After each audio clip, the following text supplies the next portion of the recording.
everyone, and welcome to the Creative Financing Podcast. I'm Nicole Kamanjian. I'm here with Cody Richard and the host of this show, Jeff Rappaport. This is episode 234, and today we're going to cover part 3 of lease options versus owner financing. While listening to this episode, if you guys have questions, please head over to the Creative Financing Podcast Facebook group. If you're not part of the community, just search the Creative Financing Podcast in Facebook and ask to join. There will be a live session on the second Thursday of every month, so bring your questions. If you're watching this on YouTube, you can ask your questions in the comments below. Lastly, we want to thank you for subscribing, liking, and sharing this podcast with your friends. All right, everyone, let's continue on with our part 3 of lease options versus owner finance. And let me share my screen. All right, so part 3. All right, so the quick review. So we went through and we talked about advantages and disadvantages for pretty much every aspect of the 2 different possibilities. And we've talked about some of the benefits, but let's dive a little deeper and figure out, is one strategy better than the other? And I would tell you, I don't know that there's an absolute answer to that. I have a personal preference, and we'll discuss that in a bit, but let's talk about some of the things that you're going to look at when trying to make this decision. So one is, what state are you in? What market are you working in? If you are in a landlord state or a tenant state, could make a difference. What is the foreclosure process in your state? Is it judicial or non-judicial? Is there any kind of redemption period? Does the state have transfer tax, which could be more of an expense when you actually buy and then when you sell? Property taxes. Sometimes property taxes are significant in the particular state, can actually make it difficult to cash flow as a rental. HOA, whether you want to be cashed out or not. And that's a big one we'll talk about more in a minute. What's your particular tax situation, and what is it that you're trying to accomplish? What's your comfort level? And we'll talk more about that. Question on that, under number 2, what exactly is the redemption period? Redemption period means is that in some states you can actually go through the foreclosure process, and actually the lender could take the property back, or a third party could end up buying the property.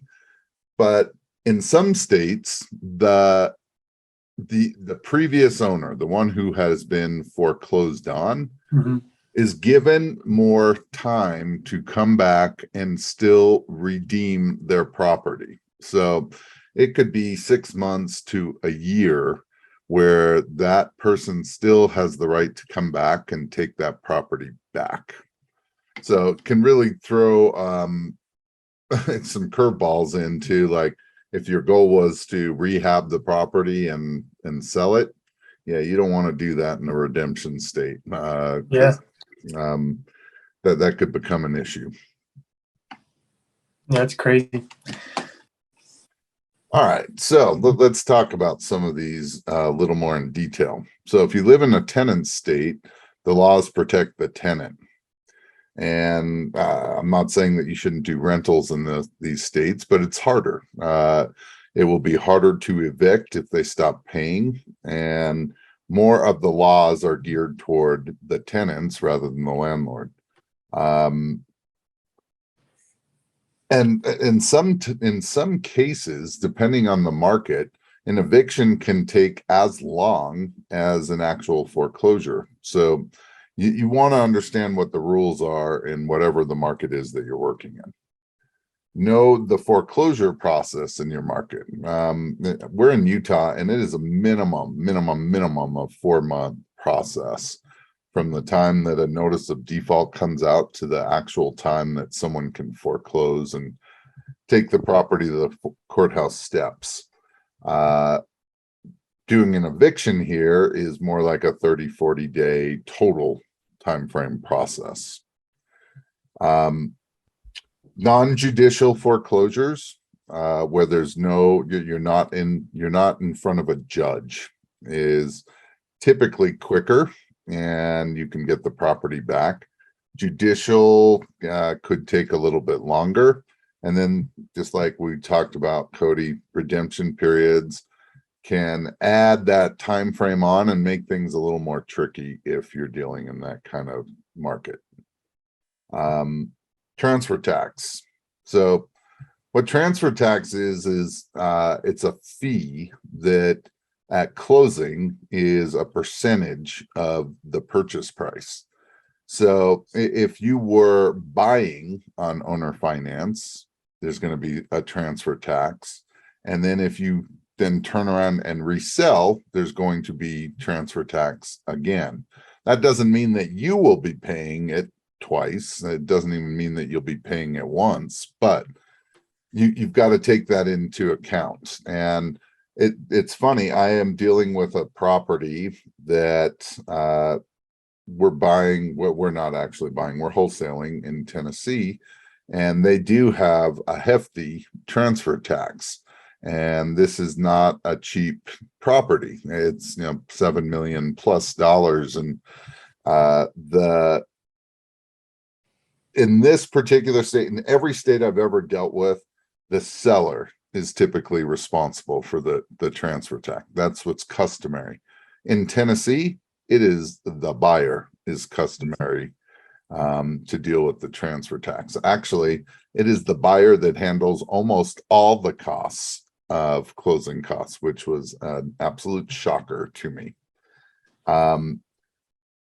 So you want to know what that's going to be. It may or may not change your mind, but it could add, if you were paying, a portion or both sides of that transfer tax, it might be an issue that you don't want to deal with.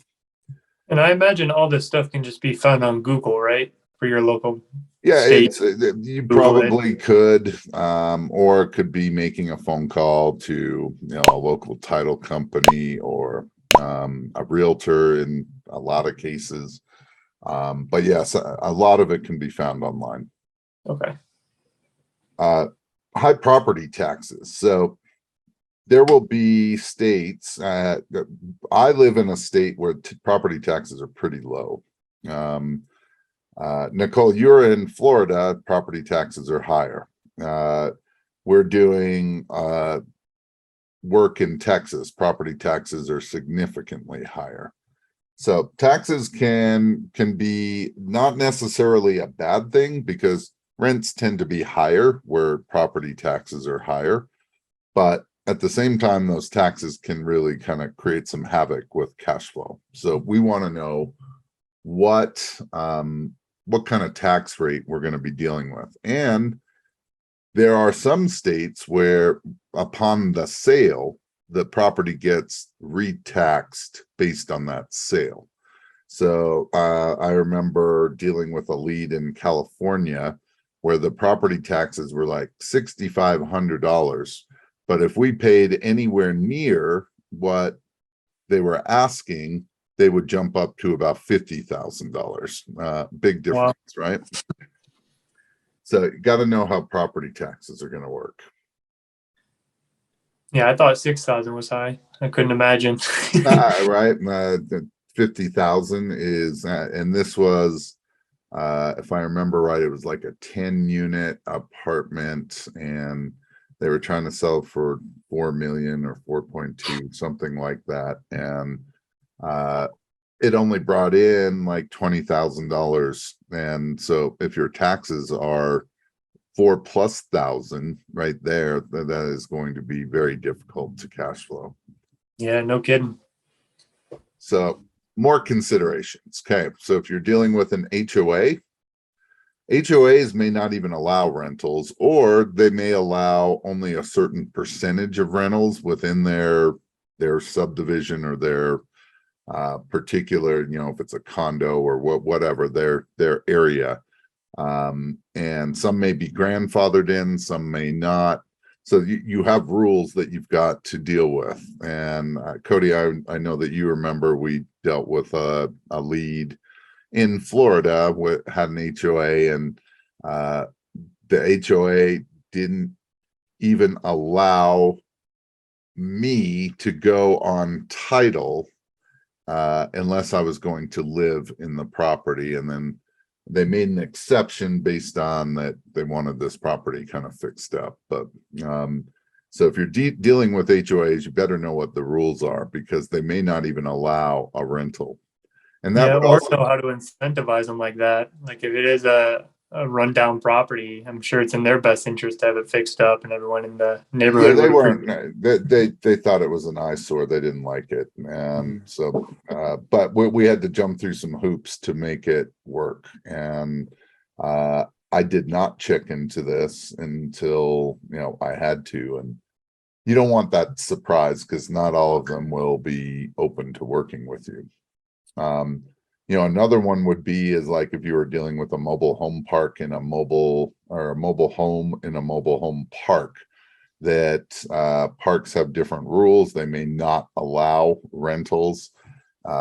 These are things that you'd want to find out ahead of time. If you have a balloon payment or a particular deadline where this property needs to get cashed out, whether it's a lease option or owner finance, you've got to take into account a couple of different things.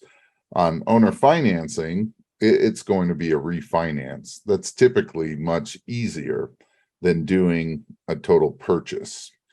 With a lease option, they still got to qualify, and they may not have the amount of money for a down payment. They may not actually have the financing. It's going to be more difficult for a tenant buyer to get financing than it would be someone that you've already pre-screened credit wise and income wise and put them in a property. So if you have like a shorter time frame, you probably want to keep that in mind as well.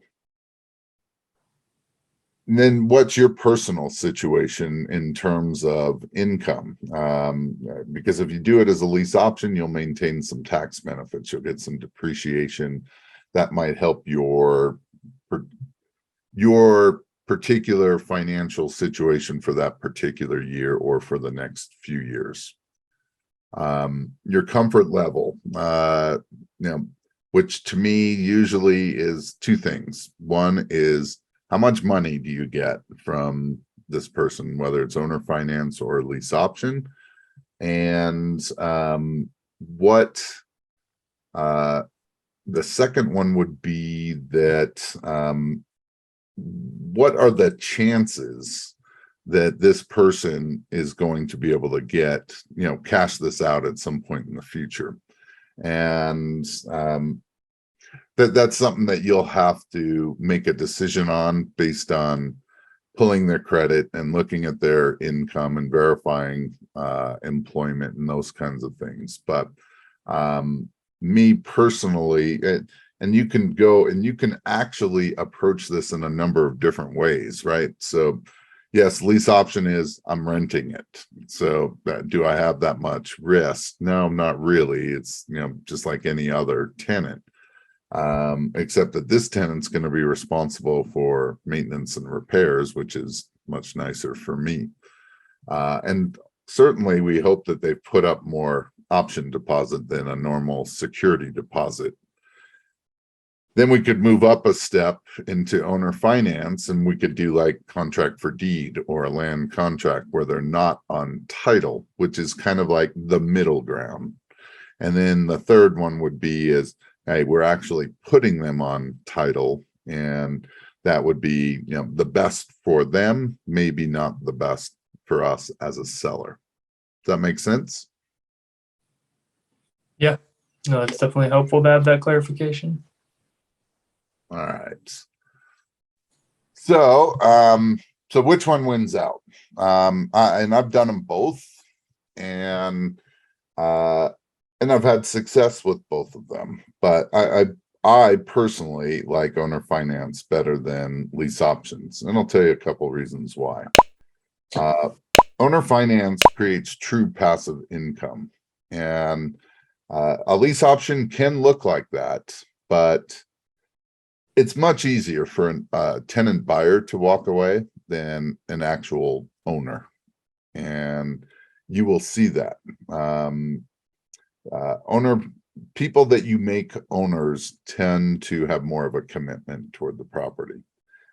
Maybe not at first, but the longer a lease option goes, the less they feel that option deposit, right? So 3 years down the road, that's forgotten. The first year two, it's like, hey, I put down $7,000 or whatever, and I feel like I'm invested in this. I can borrow private money on these properties, and so I could buy some cheap properties for cash, borrow money, and create passive income that way, where I literally have no money involved. Lease options you can too, to some degree, but the owner is always going to ask for something, and for me, the only thing that I'm going to be able to pay the owner is an option deposit that really looks more like a security deposit. So, if they're asking $2,500 a month in rent, I'd probably be willing to pay $2,000, $2,500. I just saw someone, and I can't even remember where it came from. It was one of our students, and they presented something where they wanted $60,000 to $80,000 as an option deposit on a $380,000 home, and I did not need to think about that very long. So I can structure my sale to my buyer when I can sell the entire note, or payments like partials of that note if I need money. That goes back to our interview with Nick Legamaro that we did a few episodes ago, Eric Sage as well. And so it creates flexibility. If I have a lease option in place, I can't borrow against that. I have no collateral. I just have some control. That's really it. If I'm selling on owner finance, I'm spreading my tax consequence out over some time rather than having to pay it all at once. If you get a large option deposit on a lease option and you ended up in court, it could be scrutinized by a judge, and the judge may deem it to be an installment sale anyway, based on the amount of money. And now you have to foreclose. So the things that you thought you were getting with a lease option, you're really not. And you may not know that until it's too late.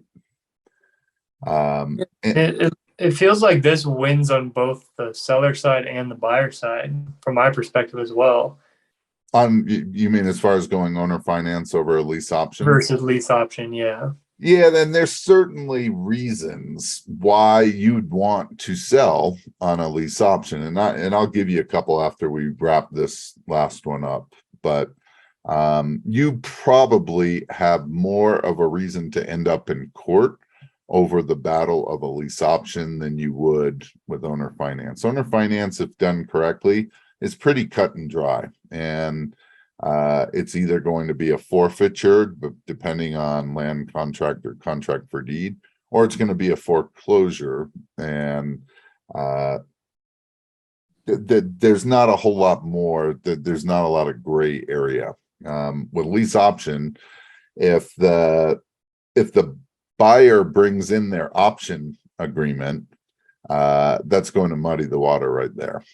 They may not win, but they could create a case. And if they gave you a significant option deposit, like something approaching 10%, they could claim that they were under the impression all along that it was a sale, not a rental. So some of the reasons why you want to be careful. So there are some benefits. When I first got started in real estate, what my whole strategy was is that I bought on subject to. So I would just buy and take over existing debt with little to no money, and which seems like craziness now in the kind of market that we've been dealing with. But I did it over and over and over again on nice houses and more expensive houses where I gave them nothing, and I even got a couple of them to pay me, and I would just take over theirs, and then I would turn around and I would lease option it out to someone else. And if you have a long term, so that there's nothing that's going to get in your way anytime soon. You have a 10-year term, a 15, a 20 plus year term, and you want the benefit of rentals.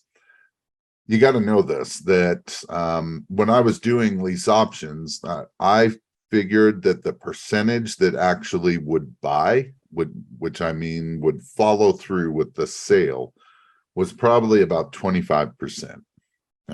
Pretty low. I wasn't helping these people buy because I didn't really care if they did.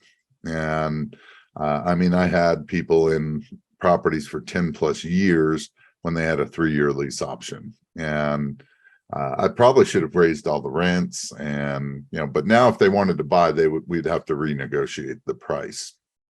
But I really didn't care because it was cash flow. I never had to think about this property. And but if you have a time frame, you want to be careful with the lease option. You also want to be careful with owner finance because you could run into some Dodd-Frank rules, and so you want to balance this out. But I would tell you that when I'm buying, I'd much rather 100% of the time, I'd rather buy on owner finance than lease option and then sublet the property to a tenant buyer.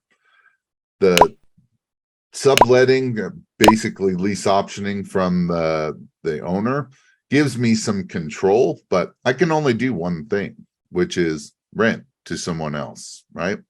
And there is a time that, hey, that strategy actually works, but I'd much rather be in that control position, which is, hey, I'd like to be on title as the owner. And then I have lots of options, right? I could sell on contract for deed. I could sell on a wrap. I could sell it outright. I can rent it. I can do a number of different things with that property. I have a lot more flexibility. Like we talked about, you can borrow. You can borrow on the property as, using the property as collateral if you buy on owner finance, or you can sell payments of that note for cash, partials, or divide the note, that kind of thing. So you have flexibility. On a lease option, you don't have that. You can't do anything with it.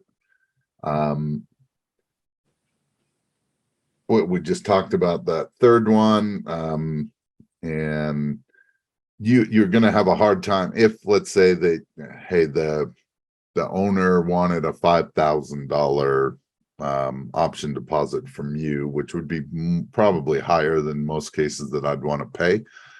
But you're going to have a more difficult time borrowing that money because it would be a promissory note.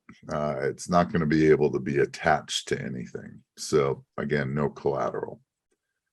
So those are the reasons why I like owner finance. Do either of you, Cody, you're probably still dealing with what are you going to be doing, owner finance or lease options? But do you have any thoughts either way on how you would want to structure things? Yeah, I primarily prefer owner financing. I've done more of that. I haven't set up a lease option. And a big reason why for me is that it is still early on in the business. And a big part of it for me is bringing in more consistent income. Yeah. So having those bigger down payments is very helpful for me to pay for software, pay for personnel, and continue to grow. Yep. Whereas those option deposits, they don't go quite as far, like you mentioned. So down the road, I may do more of it, but owner finance has definitely been more helpful for me. One of the things that I found out too, and this was working in our particular market. When I say our, Cody's and mine, Utah, that when I would do lease options, that there was kind of a ceiling on how much I was going to get in most cases. And it typically ranged from 3 to 5% of the purchase price, which, and to be honest, it was really more toward the 3-4%. 5 was like the top. And so when I was doing it and dealing with, $250, $300, $350,000 homes, I'd be thrilled when I could get $10,000. And with owner finance, I'm looking at getting 30, 35 and or more. But Nicole, you are in Florida. Florida has some different, you have higher taxes. You're in a judicial state. You have transfer tax. It may actually make more sense to do more lease options in Florida than owner finance. Have you had any thoughts about how that would work where you are? No, because lease options are new to me, so I didn't even think of that. And I didn't realize either that Florida has a transfer tax, so that's also new news to me. But but I guess when I start doing owner finance here, I'll have to take that into consideration. But I like having like the flexibility, like you said, like with lease option. I guess if I was planning on adding it to a portfolio, then maybe it would be the best scenario. But again, I would rather have like a multifamily. I just don't know how a lease options wouldn't work if someone's renting like a unit, right? Like Sure would. Or Yep. Really? Oh yeah. Okay. Yeah, I mean, you could do a lease option on an apartment building. It's called the master lease, not a lease option, but it's almost identical. And you basically are just like any lease option. You're basically saying, I'm going to guarantee you a certain amount of rent, and you're going to allow me to kind of run this. And which is, hey, you're allowing me to sublet to someone else. So you're allowing me the right to go find another renter that's going to most likely pay me more than what I'm paying you. And you're going to tell the seller, I'm going to be responsible for this, this, and this. And then you're going to tell your tenant buyer, hey, by the way, you're going to be responsible for all these things. And then the second part of the agreement is, hey, some point in the future, you're going to give me this long to determine if I want to buy this property at a specified price. On a master lease, it may be a little more detailed in terms of how that will all work, but it basically is the same thing. Yeah, I think actually now that you bring up master lease, I didn't realize it was like the same thing as a lease option. Similar. We've talked about that. Like an investor out here was offering me a master lease, which I didn't understand, but now I do. Yeah, it wasn't necessarily like buying, but she was more pitching like the idea of having a master lease and then doing Airbnb, which wasn't anything that I was interested in, but that makes sense. And really, the only reason that I bring it up, and I can't tell you definitively if it is worth only doing lease options where you are as opposed to owner finance. I can tell you that one of my very first mentors, Ron LeGrand, who's in Florida, he does lease options a lot, and it's pretty much more subject to for him, subject to and lease options. And I don't know if he really buys on a lease option, but there are some benefits of doing so. And when I say buy, it's not, you are not buying, you are renting with the option to buy. But you're controlling, and you can create, true passive income that way. And you're not really responsible for stuff, right? You're not the owner. You have an agreement that you're going to do certain things, but you're not the owner. And so there are some. This is why the debate is so good, because there are times where you'd probably want to owner finance, and there may be times where you want a lease option. And I personally, I've done them both. And for the markets that we typically work in, I like owner finance. And I already know that there's some drawbacks. I don't get any depreciation. If my tenant doesn't buy, I don't get appreciation. But with owner finance, I get truly passive income, and I don't have a whole lot to worry about other than, do they make me a payment every month? I guess maybe that's why notes are really popular here in Florida. That may a lot of people do notes. Yep. Okay, so we're going to wrap this episode up. We're going to do one more, just because I want to kind of show an example of how they would each work, and then we'll complete this series. Hopefully this has been helpful to people. Any last questions, or we'll wrap this up? No. Thank you for going through this. Helpful as always. No problem. All right, we'll go out and create some terms.